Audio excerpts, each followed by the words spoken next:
আজকে আপনাদের সাথে শেয়ার করব আমরা কিভাবে চিংড়ি মাছের ঘিলু ভুনা করে খাই।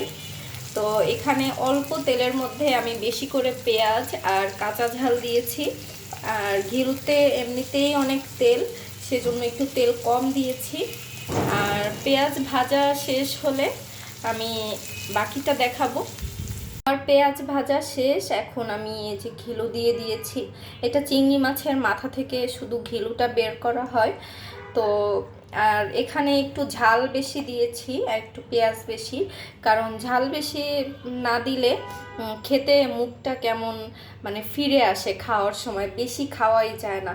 আর এখানে আমি অল্প একটুই রান্না করছি, কারণ বেশি তো খাওয়া যায় না, অল্প নিলেই অনেকগুলো ভাত খাওয়া হয়ে যায়। এই দেখেন, বলেছিলাম না যে তেল বের হবে প্রচুর, এটায় প্রচুর তেল থাকে। আর এটা খুব বেশি মশলা যায় না, শুধু পেঁয়াজ ঝাল আর একটু হলুদ মরিচ, এই আর কি। কিন্তু খুবই মজা খেতে।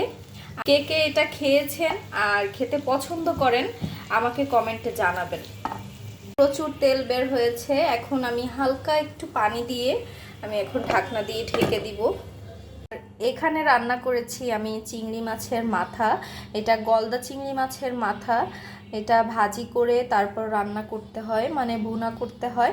খুবই মজা এটা খেতে, চিবিয়ে চিবিয়ে। আমি তো খুব পছন্দ করি, আমার বড় অনেক পছন্দ করে। এইটা আলাদা কেনা হয়েছে আর ঘিলুটা আবার আলাদা কেনা হয়েছে।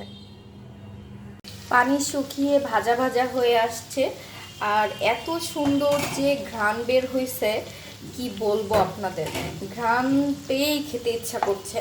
এমনিতেই চিংড়ি ভাজলে খুব সুন্দর একটা ফ্লেভার আসে, আর চিংড়ির ঘিলু ভাজি করলে যে কি সুন্দর ঘ্রাণ আসে কি বলবো আপনাদের। এখন নাড়াচাড়া করে ভাজা ভাজা করে ফেলতে হবে। আমার রান্না করা শেষ, আমি চুলা অফ করে দিয়েছি। আর এটা খেতে যে কি মজা কি মজা, আসলে না খেলে বুঝবেন না। যাই হোক, সবাইকে আল্লাহ হাফেজ।